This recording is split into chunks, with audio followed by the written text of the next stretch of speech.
Salam sejahtera buat kita semua Bapak Ibu Saudara, keluarga Allah dimanapun berada. Hari ini tanggal 21 Januari 2023 bersama-sama kita akan merenungkan kembali renungan harian kita dengan penuh sukacita dengan satu tema, menyangkal diri, memikul salib dan mengikut Tuhan. Matius pasal yang ke-16 ayat yang ke-24. Lalu Yesus berkata kepada murid-muridnya, setiap orang yang mau mengikut aku, ia harus menyangkal dirinya, memikul salibnya dan mengikut aku. Mengikut Yesus adalah sebuah hak istimewa yang kita peroleh. Namun tidak berarti pengiringan kita kepada Yesus hanya berisi pelangi yang indah. Terkadang dalam pengiringan kita kepada Yesus, kita menemui badai atau hujan topan. Yesus sendiri berkata di dalam Matius pasal yang ke-16 ayat yang ke-24 bahwa kita harus menyangkal diri, memikul salib dan mengikuti Yesus. Mari kita bahas satu persatu. Menyangkali diri adalah tidak menempatkan diri kita sendiri sebagai pusat hidup kita, melainkan menempatkan Kristus sebagai pusat dan tujuan hidup kita. Roma pasal yang ke-14 ayat yang ke-8 tertulis, sebab jika kita hidup untuk Tuhan, dan jika kita mati untuk Tuhan. Jadi baik hidup dan mati kita adalah milik Tuhan.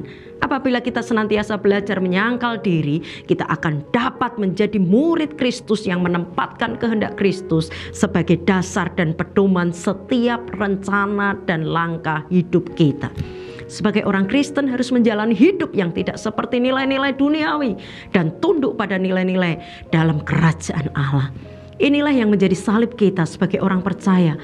Apa yang orang-orang Kristen lakukan harus selaras dengan apa yang dikehendaki Allah.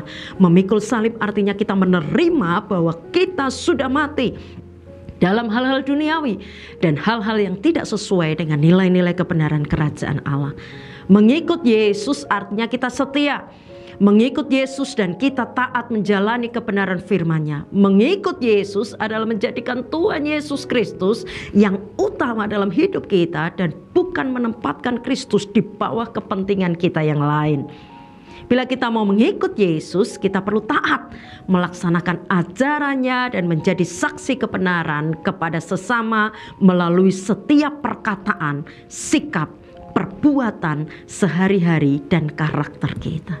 Mari kita terus bertumbuh menjadi murid Kristus dengan menyangkal diri, memikul salib dan mengikut Kristus. Dengan demikian kita akan terus kuat dan memiliki iman yang teguh di dalam Tuhan sampai hari kedatangannya yang kedua. Amin. Tuhan Yesus memberkati.